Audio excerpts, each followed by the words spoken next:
guys and girls, it's Commander 64 here. You can call me Nick, that's my name. That postman's been again. You want to see what's in this box? Stick around.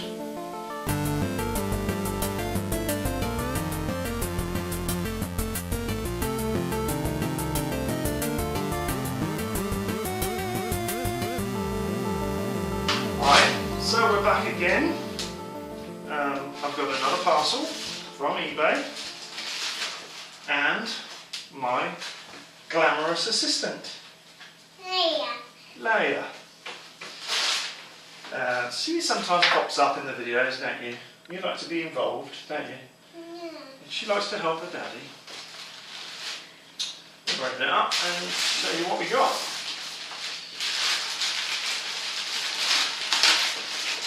Yeah, we'll barely make a hole and you can rip the hole. Oh, come on, give it a good pull. It's hard, isn't it? There we go. Better make some more holes. Very strong packaging, isn't it? Okay, what we've got here is not Commodore related whatsoever. That's not what. No, it's a cat flap. That's Scully's new door. Yeah, that's not why. Who's opening it? We'll open that later because that's for Scully for her door. So we shall come back to you with the correct box because we appear to have opened the wrong one.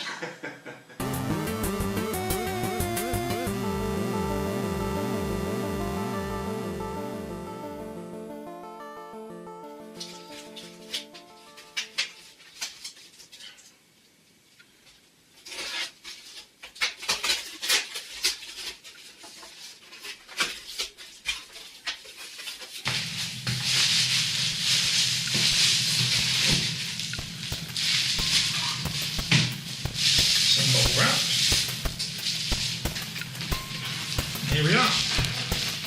Dataset unit for Commodore 64 or 128, which was the successor. Brand new.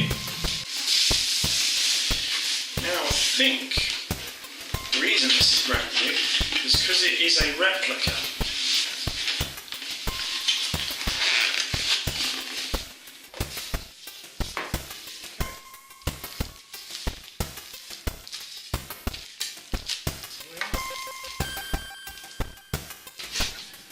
Got a little booklet here.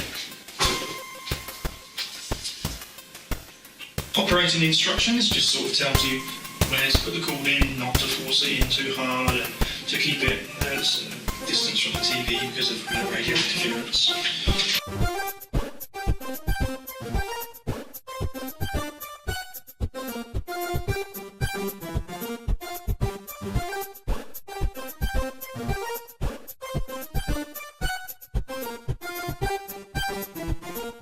Hey, my hair's changed, that's weird. Anyway, some of you are probably wondering what the Whitney Houston is a dataset and why are my hands so black? Well, for the second answer, Gorilla Glue. For the first answer, we need to go back into the 1980s. Picture the scene. You've got your shoulder pads on, your mullets all slicked back, you're rocking your Tom Cruise aviators, and you've just developed your first video game. How are you going to distribute it? Now you've got three options when it comes to the Commodore 64. You could produce your games on cartridge. There's a cartridge slot at the back here. The only problem with that is it's going to cost you and your customers a pretty penny. Your second option is floppy disks. Now they will become cheap, but not really until the 90s, so that's still going to cost a bit of money. The third option, well, most musicians, your Michael Jackson albums and that, have stopped coming on vinyl and they're on one of these. Now cassette tapes are really cheap to produce and they're reliable. They don't just store music, they can store data and video games. This will translate the information into your Commodore so that it can run the games. There's a few different models of the dataset that you can run on the Commodore. Your CN2 original model, you had your 1531, that was in the black, and you had your 1530 CN2. This one is a clone of this one. That's why it looks so shiny and new, because it is. It's a replica. So how do these things work? Well, first off, the Commodore 64 works on a code called BASIC. This is read as digital information. Now, digital information is sort of like a very definitive on and off state, 1 or 0. Now, the Commodore 64 would analyse this data by measuring the distance of silence or inactivity between these on and off states, creating dashes and smaller dashes like Morse code, kind of. Now, the thing is, when you store stuff on these, it's in a format called analog. Now, analog's not like digital with its very strict, defined, definitive on and off states. It's more like those lovely ladies in our lives, all curvy and wavy and lovely. So it needs to be converted into digital and sent through this cable, which also acts as a power supply, into the back of the Commodore 64. The Commodore 64 reads the digital data and whacks it on your screen, and it's magic. It's all there. That's all you need to know, really. Now, unlike your top-of-the-range gaming PCs or your shiny new smartphones, Commodore 64s don't really have any internal storage. So if you were to take the time to write your own code out, the moment you switch this off, it's gone forever. You maniac! You burned it up!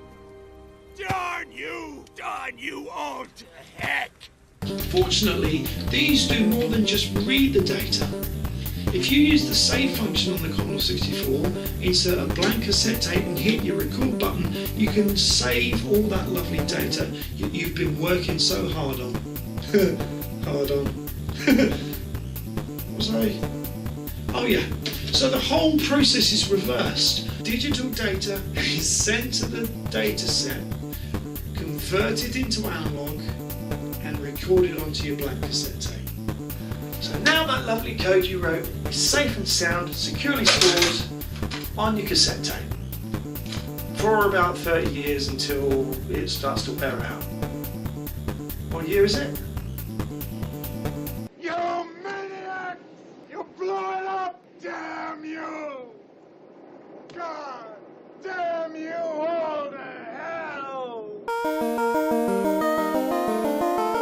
So what are the advantages and disadvantages of gaming via cassette tape? Well, one of the major pros for me growing up with this machine was the price. As I mentioned before, cassette tapes were very inexpensive to produce, and that meant the games were cheaper to buy. If you were making a £5 a week washing your old man's car at the weekend, you could practically go into Woolworths and buy a new game every weekend as well. That lucky kid down the road that got the brand new Nintendo Entertainment System for his birthday is saving up for weeks and weeks and weeks and weeks and weeks and weeks and weeks for his games, and you're getting one every weekend. Brilliant. One of the drawbacks is loading times. Yeah. They long your life up. They really sucked. Floppy disks were a lot quicker. Cartridges were instant. Tapes could sometimes take like 15 minutes to load a game. You know, you could go and make a cup of tea, have something to eat, go watch the news, whatever, you know. And your game's still, you know, you're still watching those freaking bars go up and down. This was remedied after a while when they invented the turbo tapes loaded a lot quicker and could store a lot of information. Your regular cassette tapes could only store about 100 kilobytes per side.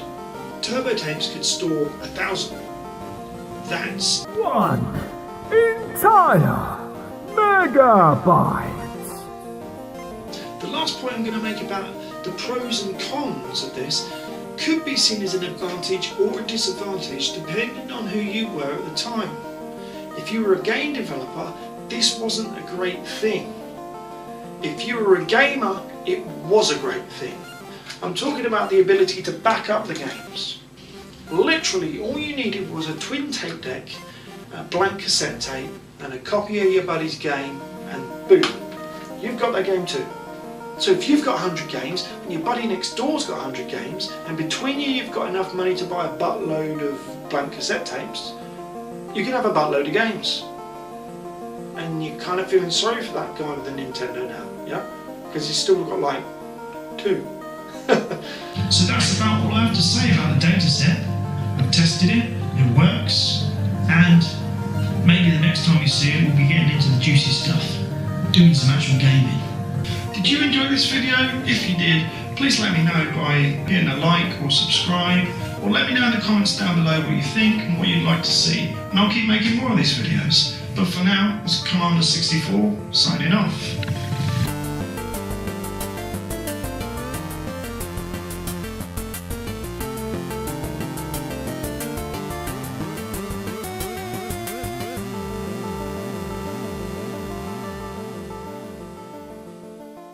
Yeah, good salute.